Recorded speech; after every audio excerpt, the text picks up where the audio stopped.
Sorry, Mr. Chair, pero that will violate po ito sa secrecy of deposit. So, we cannot submit Ito for na the list tayo. of accounts. Dito tayo magsisimula. First question pa lang, you invoke bank secrecy.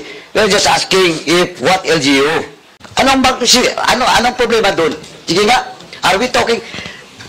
Attorney, please cite in the specific provision of the bank secrecy law that we are not allowed.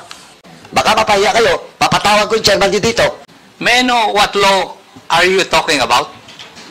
Mr. Chair, so the law we are referencing is Section 2 of Republic Act 1405, otherwise known as the Bank Secrecy Law. It refers to deposits. Tama? Yes po. Eh kung ilistahan lang naman ng bangko na merong bank transactions yung mga LCEs, is that part of the deposit? It is, Your Honor. It is with the ambit of Section 2 of 1405? Yes, Your Honor. Because the provision of such a list, Your Honor, would imply the existence of an account. And that is covered by the Bank Secrecy Law. Good afternoon, Mr. Chair. So, as of now po, yung parang po sa Cotabato City pa lang po yung meron kami doon na 5 branches. Pero i-double check po namin dito sa iba pa pong area na covered po ng BARM. Then we will give po the full list of the branches covering the BARM areas. So may 5 sa Cotabato? Tama po ba? Opo, meron po. Yun sa may city po mismo, within the BARM Sa City of area. Cotabato? Opo. Pero, Actually, Mr. Chair, I'm just really interested in the branches where LGUs have accounts with. Kasi, like, let's say in Cotabato, if you have 5 branches, hindi naman lahat doon dealing with the LGU. So, can we request, before I move that they be invited, can we request from Land Bank to provide us with a list of branches where LGUs have accounts, Mr. Chair, para ma-limit natin yung number of invitees na lang po. In the Bangsamoro. Yes, sir. Mr. Chair. Land Bank?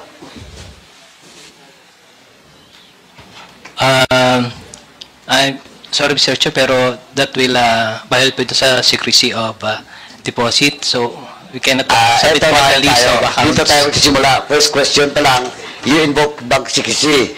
We're just asking if what LGU na may transaction with that bank, you invoke bank secrecy? No, hindi natin pinag-usapan dito yung pondo. We're just asking about the list of all LGUs sa Land Bank. Ito, dates will be may problema kayo dito.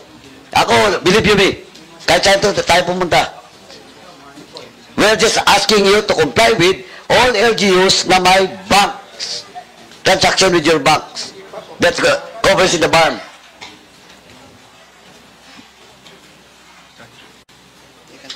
Attorney, hindi nyo maibigay?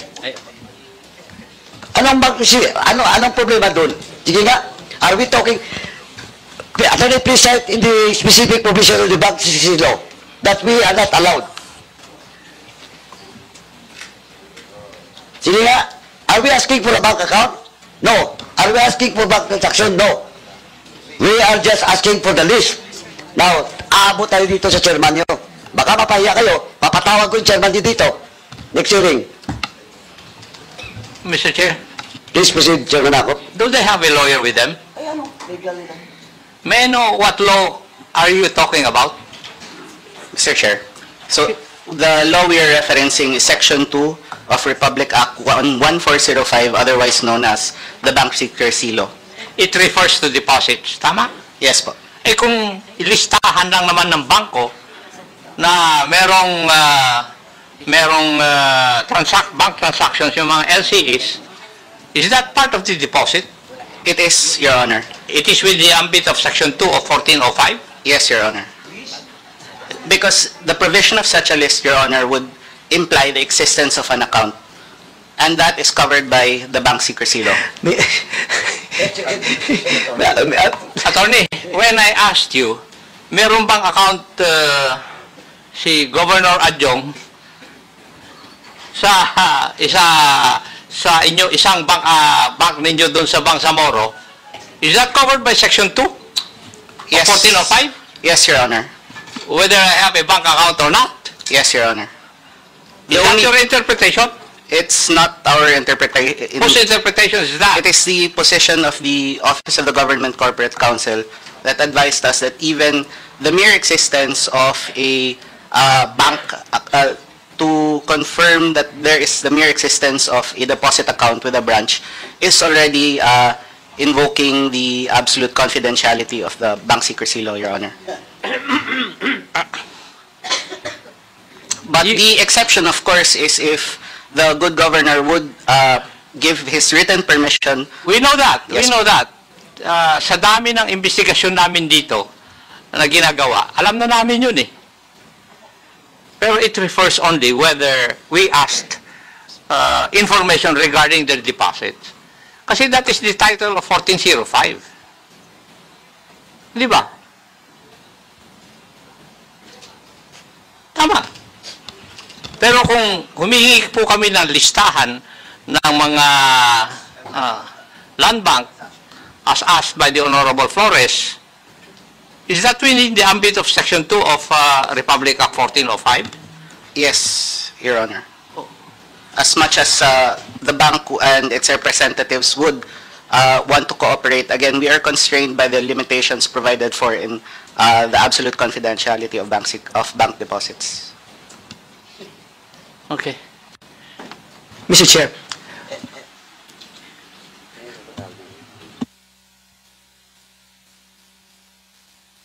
Ganito na lang po. Attorney, okay lang yun sa ngayon. Okay, if the members of this committee will join me, we will invite the... You mentioned about who from the Office of the Government Corporate... Sino pa, attorney? Sino nga? You're asking for the particular lawyer. Yeah, and issued that opinion. the official position nila. Baka mamaya magtuturuan kayo dito. Sige po. Sino po? With permission, I will... Hindi, sino po muna? With, Do you have the document? with permission, I will refer to my files and respond in after Ang pinag-usapan natin dito, hindi deposit ha. We're just asking for the list of banks. Baka mamaya, ang laman ng opinion ang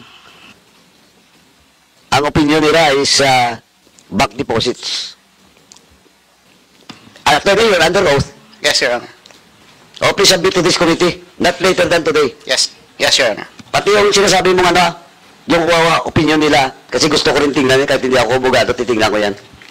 Yes, Your Honor. Please proceed. Mr. Chair, what I actually moved for was just for the list of banks, Mr. Chair, where LGUs have accounts with, because there are several land bank branches in certain municipalities. Now, it does not take a genius, Your Honor, to know that LGUs deal with land banks. That's why we know for a fact that there are accounts in land banks. But when we ask for specific transactions, then maybe that is a time where the provisions of the bank secrecy law would apply. But my question was really, what are to provide the list of branches where LGUs have specific accounts. But anyway, if the good lawyer of the bank would provide us with the opinion of the OGCC, then we would gladly consider it, Mr. Chair. No, Mr. Chairman, Vice Chair, I still stand that we will invite OGCC on the next hearing. At the same time, the good attorney should produce that document. I submit, Mr. With Chair. regards to the position. Kasi, attorney, nagdoon ka sa Silay hearing, sa province ko yun. And this is your second time. Alam mo, ang dami ko ng hearing dito. And I've talked to you on the side before this hearing starts.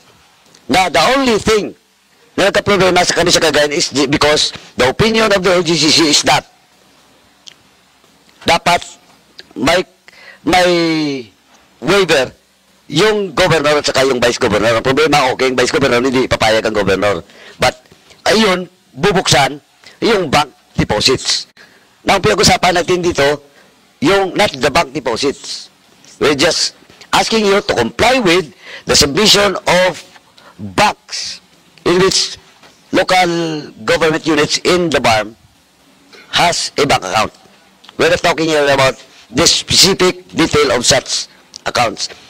Kaya pakisabit na lang po. Pati yung sinasabi mong opinion ng OGCC. Thank you. For the concept to write an official letter to the chairman of the Land Bank with regards to the query or the request being made by Congressman Flores, if indeed tama pong sinasabi ni attorney dito. Attorney, you're under oath, ha? then submit to this committee yung sinasabi kong dokumento. At the same time, I will ask your President, first, second hearing natin, akala ko isang hearing lang to eh. Pero pag ganito tayo dito, baka paulit-ulit tayo dito. Now, I will ask your President, I will not invite him, but I might invite him to the third hearing.